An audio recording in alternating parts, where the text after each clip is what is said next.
Hi, everyone. My name is John, and today I'm going to be presenting on contradictions, specifically how to avoid them in your argumentation, and also how to exploit them when your teammates or your opponents, sorry, have them in their argumentation slash their case.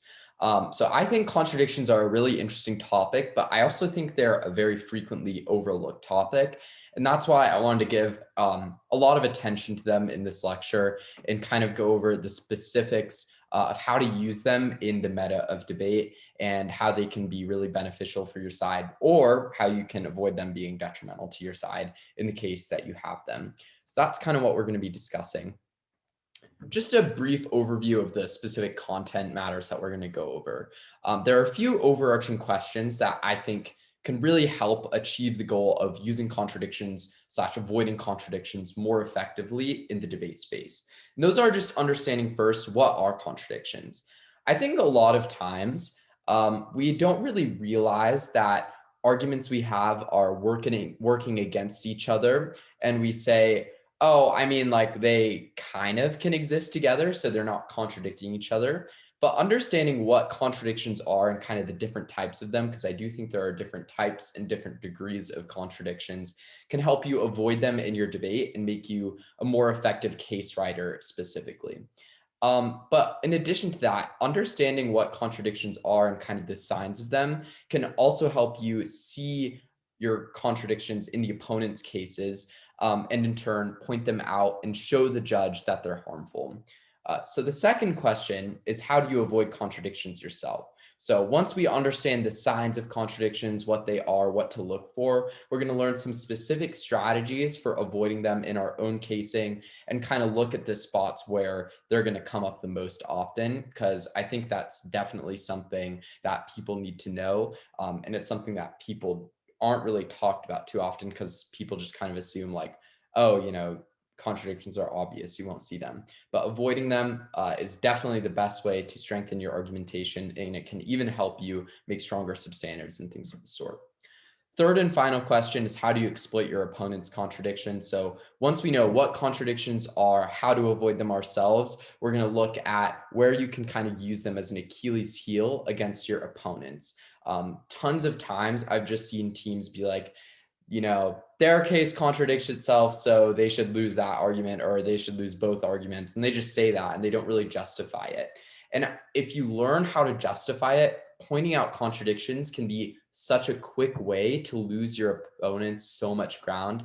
And that's kind of specifically what I want to talk about, is using them to make your opponents lose the most ground, pushing them off of that ground. So just specific content wise, to kind of answer those questions, we'll talk about the characteristics of contradictions and the types of them. When contradictions occur the most often, so you kind of know when to be aware that you might end up contradicting yourself. And then strategies for avoiding contradictions as well. What to do if you contradict yourself, because sometimes we can't avoid it. We realize it's happened too late. And then how to point out contradictions and just additional resources in a summary of everything we'll talk about. So that's the general overview of what we're going to go over. So let's get into it. The first major question is, what are contradictions? And at base, I think it's very obvious. It's just two pieces of logic or warrants, usually in the debate space, that work against each other or are opposed in their logic. On the next slide here, there's a more fancy definition of that. The law of contradictories is such that if one contradictory is true for the other is false, and vice versa, for nothing can be simultaneously true and false. So that's all just a very fancy way of saying that contradictions are ideas that are mutually exclusive. And at the end, there will be kind of where this quote is taken from. It's actually a really interesting page on the philosophy of contradictions that can be kind of interesting to look at, really just for your own interest. It's not the most helpful for argumentation, but it is cool. And I would argue that there's more than one type of these. This definition doesn't necessarily apply to everything, which is kind of what we're going to talk about on the next slide. The basics of contradictions. I think that the characteristics of contradictions most often in debate, other than just being ideas that are opposed to each other, are generally creating inconsistency in the narrative. So even if let's just say your argumentation from two substantives isn't directly opposed to itself, it can still expose that inconsistency if it's a contradiction. So it looks like a characterization, for example, that doesn't really add up. Like, let's just say you're debating the motion, this house believes that adult children should take care of their aging parents, or they have a moral obligation to, right? So that inconsistency, um, let's just say if you're arguing that parents are rude to their children, they can be emotionally abusive, so that emotional or that moral obligation shouldn't exist. But then you're also trying to argue that maybe your side benefits parents on opposition.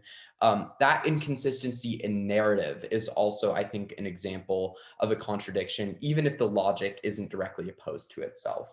So that's all to say that based on the previous definition and based on kind of what's here, that contradictions can be mutually exclusive or mutually weakening. At the top, I have a quote from The Office. I'm not superstitious, but I am a little stitious.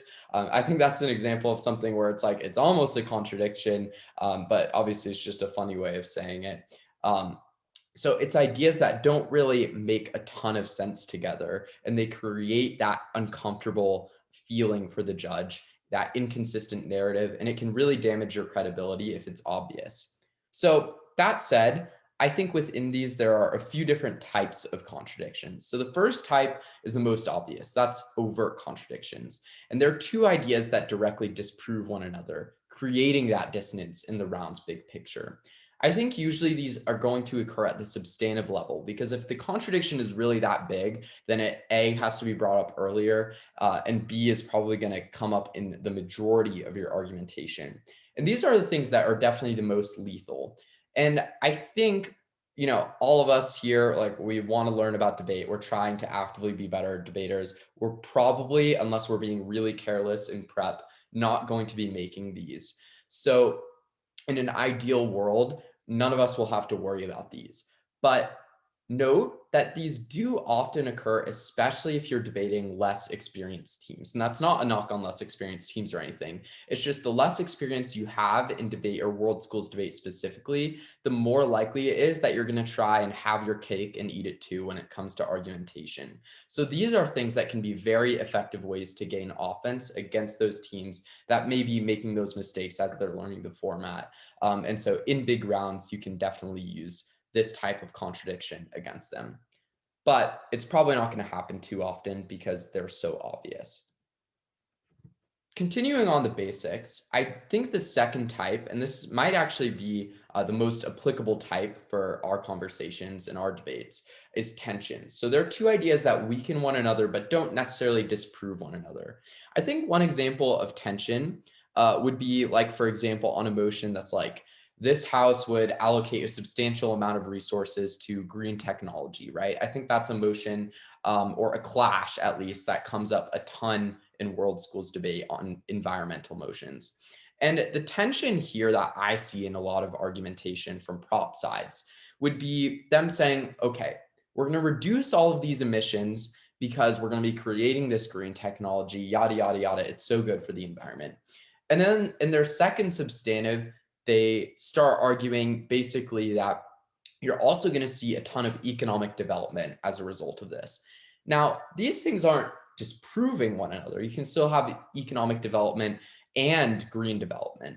But the problem is, especially in places that don't already have green technology, when you do get economic development, it tends to cause large amounts of emissions. So for example, industrialization in the developing world is a super necessary thing. It has to happen. But if you're arguing that your motion is the route to that, then that's usually going to lead to things like greater emissions, because the more a place industrializes, the less sustainable it is until it can reach that point of advancement where they do get access to green technology. So that's an example of a tension where you're trying to argue both of those things, but the idea of economic development is going to be weakening the idea of green technology and a cleaner environment.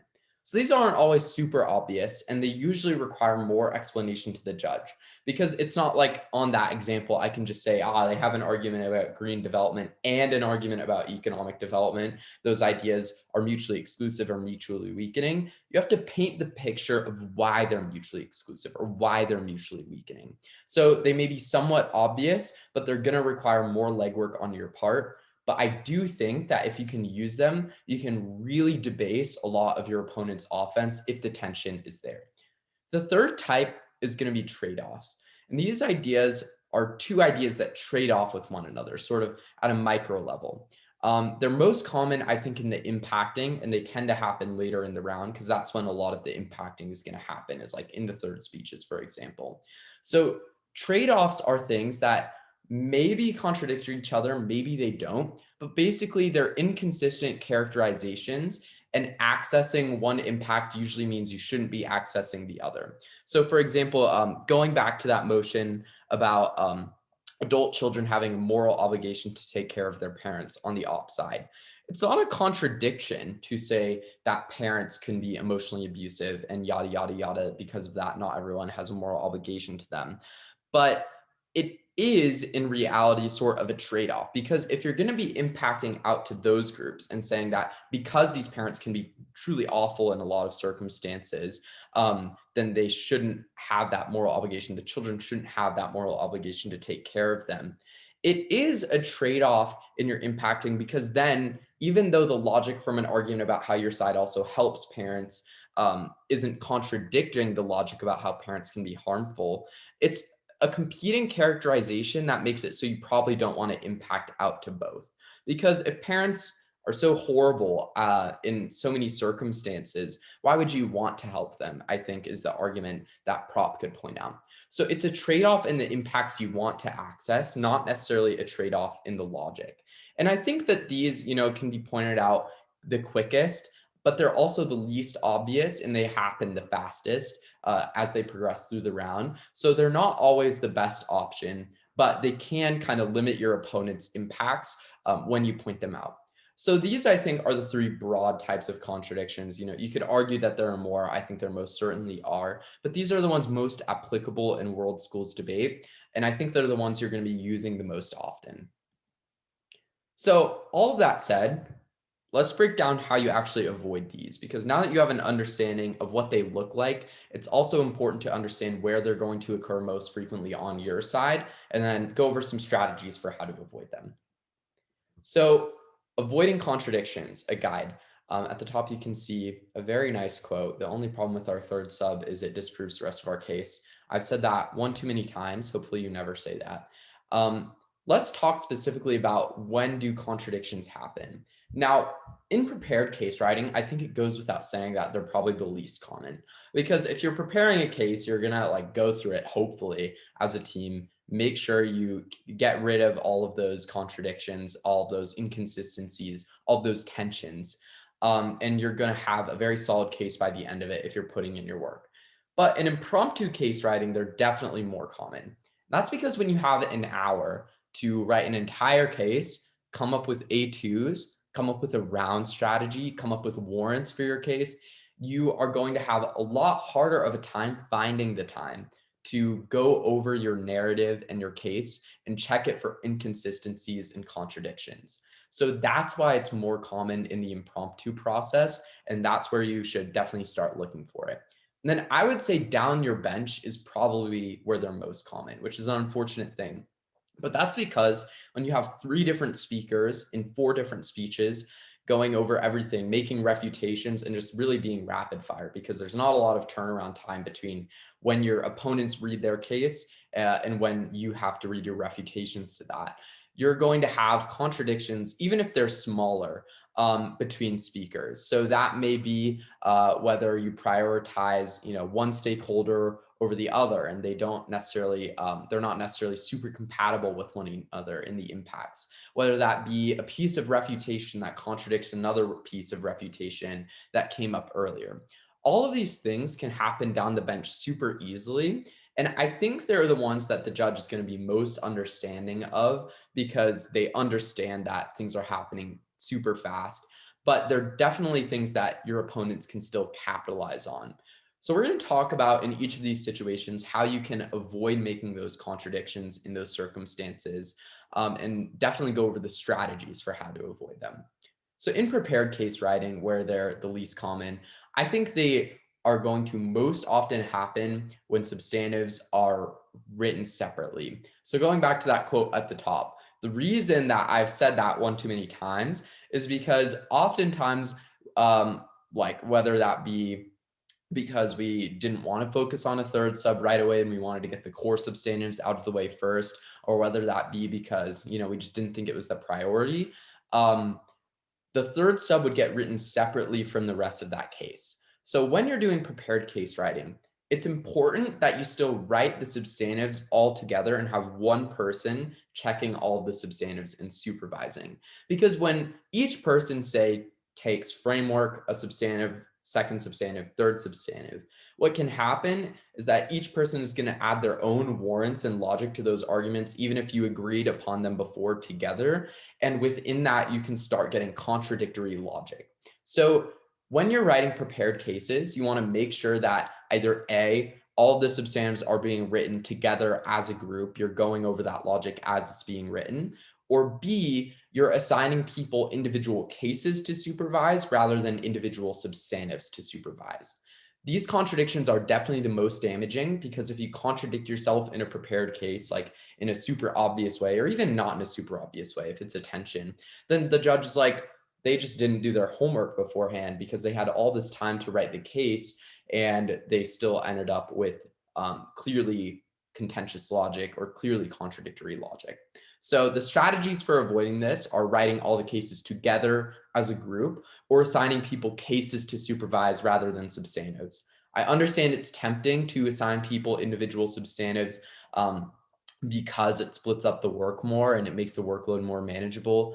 But I really think that writing the case as a whole rather than writing individual substantives as just like one teammate is probably the way to go, because you're going to avoid these more often. But at the end of the day, just make sure you're checking all your prepared cases beforehand and that everyone's on the same page with them, especially in regards to the individual warrants. So for impromptu case writing, I think you're going to see some similar ideas to prepared case writing, but really the timing is compressed because you only have an hour to do things rather than a few weeks or however long before the tournament the motions are released.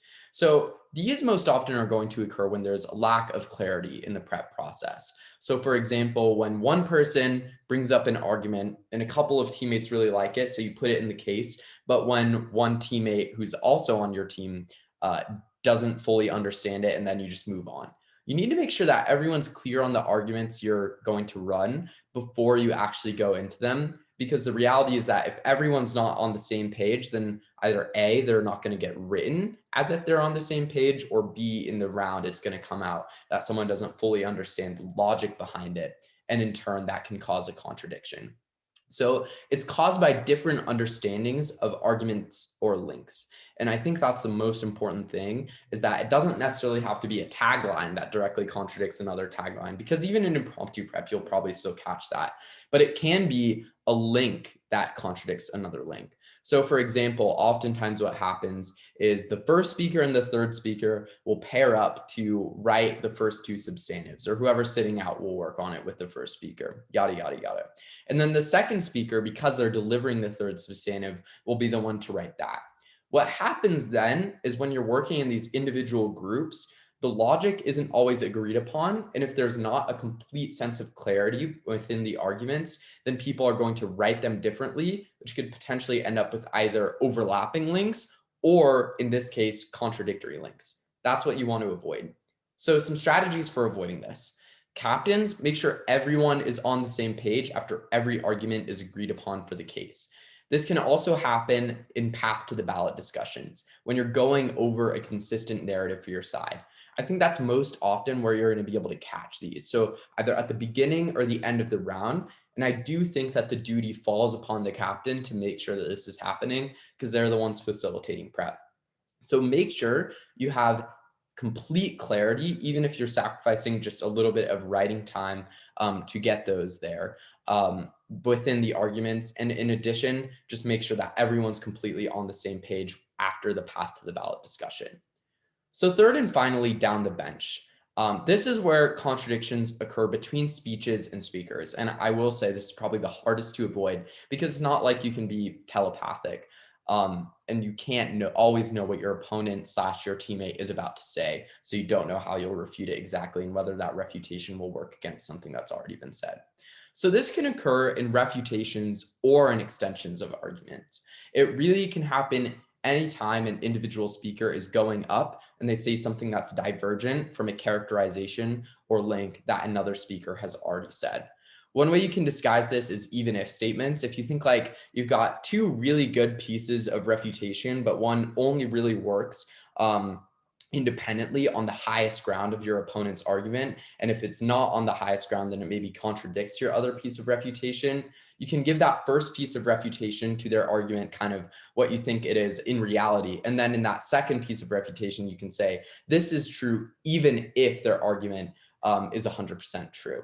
So that's taking them at their highest ground. And it's a way to separate out refutation in a way that's not contradictory. Some strategies for avoiding contradictions down the bench.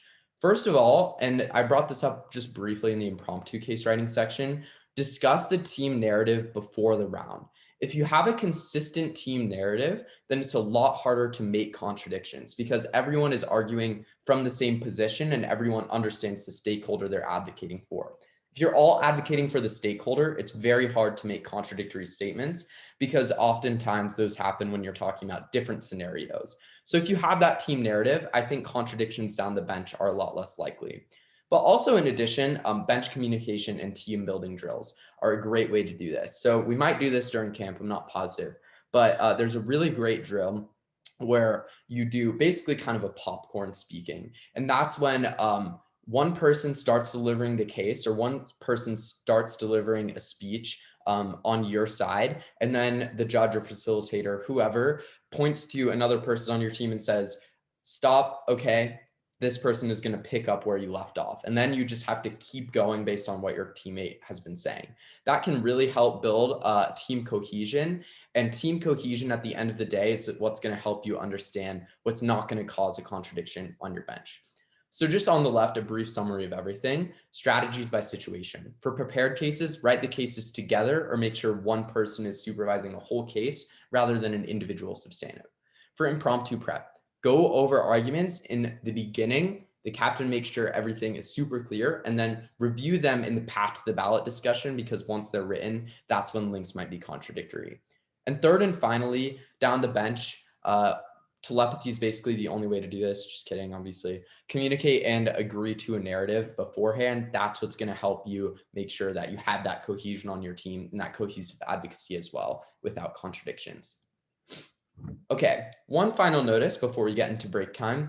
If you directly contradict yourself, drop the less important argument and move on. So one thing that I think happens is people have a contradiction on their side pointed out, and then all of a sudden they're like, oh no, like this is actually a problem. And rather than just biting the bullet and dropping one of the arguments or links or whatever it is, they try and do like a roundabout thing where they like adjust their argument a little to prove that, oh, it's not contradictory. They just like misunderstood the logic, yada, yada, yada. If you're that down in the weeds, you're sacrificing valuable time that could be going to impacting, to weighing, to proving another argument. And it makes the judge just kind of devalue both arguments when really I think the most important thing is just prioritizing one, the most important one, and getting that offense still.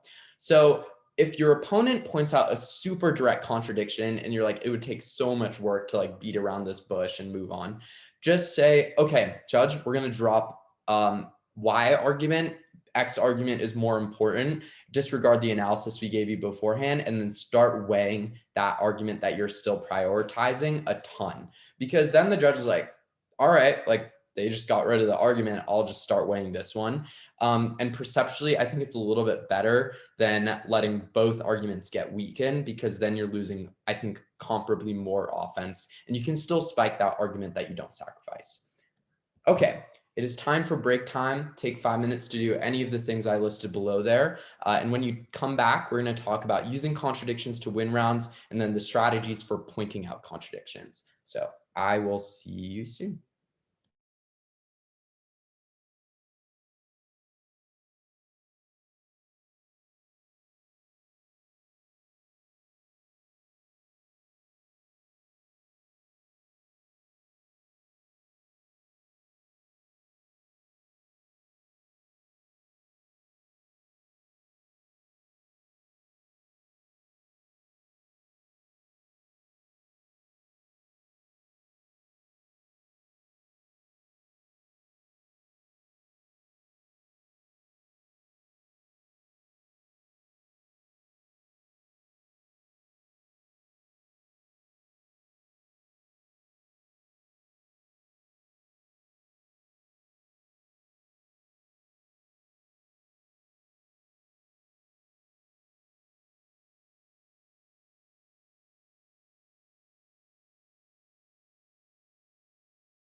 Okay, that is all for break time. Let's just power through this last section. How do you exploit your opponent's contradictions?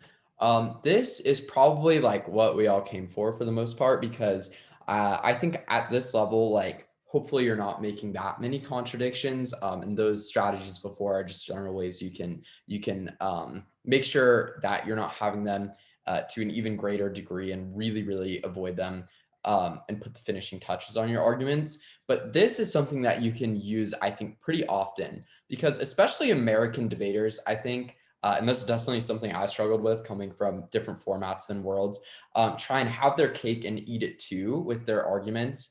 And when they do that, this can be a super good way to point them out and then lose them as much offense as possible, which is, I think, the end goal, obviously.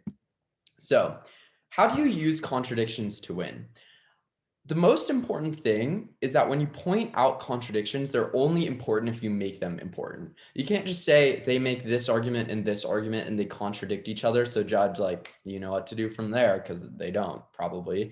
The earlier you make these, the better. And in addition, you should be as clear as possible when you're pointing these out. So how do you take this and then make contradictions fatal? Only pointing them out is not enough. You have to explain the nitty gritty of how the arguments actively sacrifice each other. So contradictions, if you point them out as strategic errors, for example, are going to lose your opponent's strategy points and they're going to lose your opponent's those arguments. So in the end, if you point them out as strategic errors and you explain how the arguments are actively working against each other, you can either A, cause them to at least sacrifice one of the arguments, B, definitely lose your opponent's strategic points if the contradiction really is there and you explained it well. And C, potentially you can weaken both of the arguments and lose them strategic points. So that would be probably the best case scenario. You lose them the most offense and you can really damage their chances of winning the round and their credibility. So I think there are a couple main strategies that you can use for, sorry about that. There are a couple main strategies that you can use to point these out. And the first one is going to be what I call like prying open the door. So this is when the contradictions are major or overt, or sometimes, when there's just tension there, because I think that's most common. And it's basically when you see the opening, there's a very clear opening, and then you open that door and make it clear by painting the opposing narratives during your refutation. So for example, going back to, let's just say, a motion that this House regrets US interventionism. And they're making an argument on one hand that's like US intervention is good because the US can get all of these resources from other countries and use it to strengthen its own democracy and trade with other countries, which can cause like economic growth, yada, yada, yada. That's not good argumentation, but I bet people would do it. And then their other argument is this is also good because it means once the US has these open avenues with the countries they intervene in because they've kind of forced them there, that they can give more resources to those countries and all of that. Then you can see like, okay, on one hand, they're saying the US is going to take resources. The other one, they're saying the US now has this super good avenue to give resources. Those things at best are a tension, and in reality, they're probably a contradiction. So you paint the opposing narratives while you refute those arguments. You say, in their best case scenario for substantive one, you're going to have the United States taking all of these resources from other countries, sending it to their Western trading partners, which sure may strengthen their own democracy and their own economic growth for people living in poverty in the United States. But then the best case scenario in their second argument is the US is this super benevolent actor that's just giving away these resources to developing countries in order for them to develop, which creates a very clear sense of either mutual weakening or mutual exclusivity in their arguments. So they must drop at least one of those arguments, but their analysis to this point is going to permanently weaken both. That's an example where you point out the arguments, you identify the opposing logic, you explain the mutual exclusivity by painting that narrative, and then you note that they must drop the arguments weaken each other or both. So those are the steps that underlie both of these strategies on the left. The second strategy is less involved for sure. It's more of like a hit and run, and it's quick and to the point, which means you're mainly going to want to do this when the contradiction or tension is smaller, so intention or trade-offs. You point out the strategic error at the top of your speech after your introduction, obviously, and then you give the links that contradict each other, demand they drop one of the arguments, and you move on as fast as possible. This is particularly good when you don't have a ton of time, because if the judge thinks the contradiction is pretty obvious and you spend like 20, I don't know, like 2 minutes explaining it, then they're probably gonna be like, okay, I get it, I get it, I get it, like move on. And it denotes that the strategic error is there. So you can almost certainly see the judge is going to deduct points from your opponent's strategy column. So strategy 2 is, I think, what you're going to use the most often, because the smaller contradictions are what happen more often. But strategy 1 is the most effective when there's really a big tension or contradiction there. Okay, so lastly, test yourself. Gold and silver lab, you can look at the following 2 arguments and identify the contradiction between them, and then use the steps on the previous slide to write a brief explanation of how you point this out. And then blue and red lab, you can look at the following 2 arguments and identify the tension between them and do the same thing. So I'll give you guys a second to do that. You can pause here, go to those tiny URL links, and then next, I'm just going to talk about the additional resources in summary. So just as far as what you can do if you want to learn more, for the additional resources, there's that Stanford philosophy website I talked about earlier that I pulled the quote from on contradictions. There are YouTube rounds. So AT's World Schools recordings are a great place to see, especially USA, pointing out the contradictions or opposing logic of other teams. And you can try and identify that yourself as well. And then also talk to me in office hours if you have any questions. I'm really happy to talk about this topic if you want to. And yeah, I think it can be a really great way to improve your argumentation. And it's a really quick way to lose your opponent's offense and strategy points. So in summary, contradictions are ideas that are opposed to one another, or ideas that create tension and trade-offs with one another. To avoid contradictions, you want to write cases together. You want to spend time on clarification and improve your bench communication and team cohesion. And then third and finally, it's not enough to just point out a contradiction. You have to impact out. And also you can use those 3 steps I had on a couple slides back in order to do so. So that's everything I have for you today. I hope you guys are staying happy and healthy. Please feel free to talk to me with questions. My email is john@gdsworkshops.com for this. And yeah, I am super glad to have gotten the chance to talk to you guys about this. And I'm looking forward to seeing you guys at camp.